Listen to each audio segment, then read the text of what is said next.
Maya only moved into the apartment because it was cheap. Too cheap. The building sat at the edge of the city beside an abandoned laundromat and a parking lot nobody used anymore.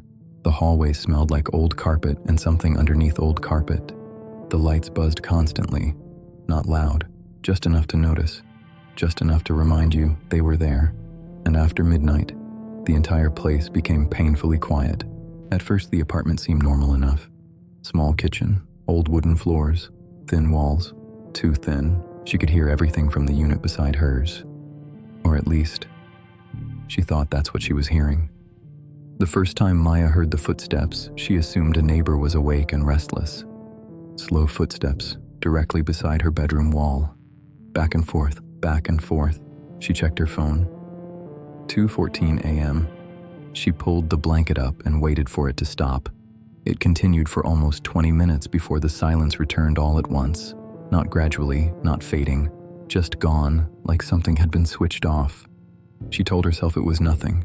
Old buildings made noise, pipes expanded, floors settled. People stayed up late. But after a week of the same thing, same wall, same pace, same time, something specific started bothering her. She never heard a door open or close, never heard a voice, never heard water running or a television or anything that proved another person was actually living beside her. Only footsteps, back and forth, back and forth. Like something that had forgotten how to do anything else. One evening, Maya checked the building's tenant list taped inside the mailroom. Unit 4B, the one directly beside hers, had no name next to it, just a blank line. She went upstairs and knocked anyway. The hallway was dim. One of the overhead lights had gone out, and nobody had replaced it. She stood outside 4B and knocked twice, then waited. Nothing. No shuffling. No pause in conversation. No footsteps coming toward the door. Nothing at all. Then the door across the hall opened slowly. An older woman stood in the gap, maybe 70, with the particular stillness of someone who had been watching through the peephole for a while before deciding to open up. She looked at Maya the way people look at someone standing somewhere they shouldn't. "You hear them too?" she asked quietly.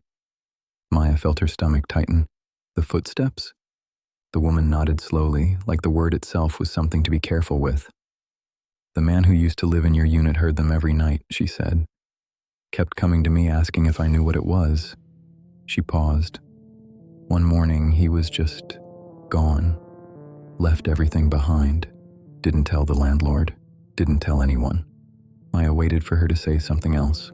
The woman looked once at the door of 4B, then back at Maya. "I stopped asking questions about that wall a long time ago," she said. Then she stepped back inside and closed her door. That night, Maya didn't sleep. She sat on her bed with her back against the headboard and her phone in her hand and all the lights on. 2:14 a.m. The footsteps returned, slow, heavy, deliberate. Walking inside the wall beside her bed, not against it, not through it, but inside it. In the space between her apartment and whatever was next door, the rhythm was so consistent it felt almost mechanical. Back and forth. Back and forth. Maya pressed her palm flat against the wall. She could feel the vibration of each step moving through the plaster. Whatever was moving wasn't next door. She pulled her hand back. Then the footsteps stopped. Complete silence. Maya sat frozen, not breathing, counting the seconds. 1, 2, 3. Then something knocked back from inside the wall, once. Slow, deliberate, patient. Like it had been waiting a long time for her to reach out first. Maya grabbed her keys and left. Maya spent the rest of the night in her car with the doors locked and the engine running. When the sun came up, she told herself it was just an old building making old sounds. She lasted 4 more days. On the 5th day, she called the landlord and asked about 4B. He was quiet for a moment longer than felt normal. "That unit's been empty for almost 2 years, he said. "Why?" she asked. Another pause. "Structural issue," he said. "Wall cavity between the units. Something got in." "Something?" Maya said. "What kind of something?" "It's been dealt with," he said quickly. She asked him what that meant. He told her not to worry about it and ended the call. That night, Maya pushed her bed to the opposite wall, as far from 4B as the room allowed. She lay there in the dark, staring at the ceiling. 2:14 a.m. The footsteps started, but this time they weren't beside her anymore. They were above her, same pace, same weight, same rhythm, moving slowly across the ceiling of her bedroom, back and forth, back and forth. Maya pressed herself flat against the mattress. She couldn't move, could barely breathe. The footsteps stopped directly above her. Silence. Then the knocking came again, but this time it wasn't once. It was 3 slow knocks, spread out, deliberate, coming from directly above her head, and between the second and third knock, she heard breathing, low, steady, patient, from somewhere inside the ceiling. Maya was out of the apartment in under 10 minutes. She called her sister, drove across the city, and slept on a couch for the first time in years without caring at all. She never went back for her things. She left the furniture, the clothes, the food in the refrigerator. She called the landlord and told him she was breaking the lease and that he could keep the deposit.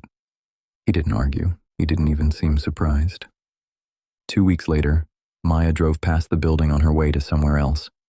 She didn't plan to look, but she did. The light in her old bedroom window was on. She had turned everything off when she left.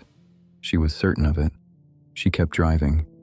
That same night, back at her sister's apartment, she woke up at 2:14 a.m. and lay completely still in the darkness, listening. The apartment was silent. No buzzing lights, no old floors, no thin walls, nothing. She exhaled slowly and closed her eyes. For the first time in days, the silence felt normal. Then from the wall beside the bed, one knock, slow, patient, like something that had followed her home and wanted her to know it had arrived. Maya didn't move, didn't turn on the light, didn't make a sound. She just lay there in the dark, staring at the ceiling, listening to the silence press in around her, and waiting to hear what came next. If you made it to the end, you already know what I'm going to say. Check the walls before you sleep tonight. Not for cracks, not for damp. Just listen. If something knocks back, don't answer it. Subscribe for more late night stories. A new one drops every week.